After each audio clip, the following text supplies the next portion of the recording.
L'élection de ce samedi au Nigeria est particulièrement importante. D'abord parce qu'elle concerne la première économie d'Afrique, devant l'Afrique du Sud. Ensuite parce qu'elle touche un pays de 177 millions d'habitants, qui sera le troisième pays de la planète dans une génération environ.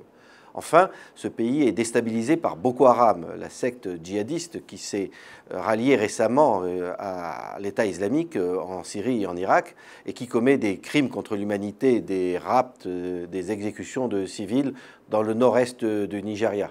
La tension est d'ailleurs considérable puisque les autorités ont fait fermer les frontières terrestres mercredi soir, qui ne rouvriront que samedi à l'ouverture du scrutin, et ont demandé aux habitants d'être très attentifs devant les bureaux de vote, interdiction de garer des motos devant les bureaux, et les habitants sont appelés à être très attentifs devant les gens ayant des vêtements amples pouvant cacher des bombes. Ce scrutin sera très serré au point qu'un deuxième tour le 11 avril est très probable. Il oppose 14 candidats, mais seulement 2 se détachent réellement dans les sondages.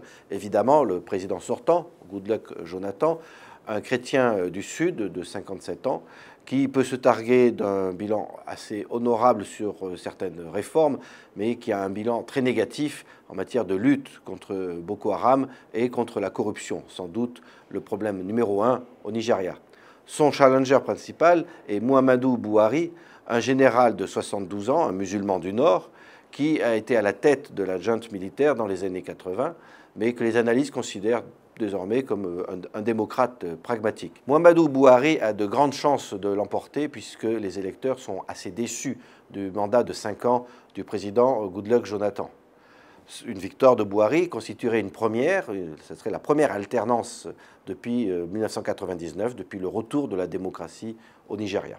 La première tâche du président qui entrera en fonction fin mai sera de maintenir la concorde civile, puisque lors des dernières élections, d'ailleurs, avait fait plusieurs centaines de victimes, les partisans du candidat battu, critiquant les fraudes et estimant avoir été floués en quelque sorte. On peut imaginer que le vote électronique permettra de maintenir qu'il n'y a pas eu de fraude cette fois-ci. Ça serait déjà un bon début pour le mandat du président qui devra ensuite mater la rébellion de Boko Haram avec l'appui des armées du Tchad, du Niger et du Cameroun. On voit depuis quelques semaines que cette insurrection est en recul, qu'ils perdent les localités qu'ils avaient conquis l'an dernier. On peut donc imaginer que ce mouvement, cette dynamique militaire va se prolonger. Le troisième gros chantier, ça sera évidemment de faire face à la chute des cours du pétrole, qui représente la quasi-totalité des recettes en devises du pays et les 2/3 des recettes budgétaires de l'État fédéral, ce qui a obligé à des révisions budgétaires drastiques. Une difficulté considérable dans ce pays puisque cela a entraîné une chute de la monnaie, donc un regain d'inflation sur les produits importés. Et la situation sociale est quand même assez tendue puisque la moitié des Nigérians vivent avec moins de 2 $ par jour.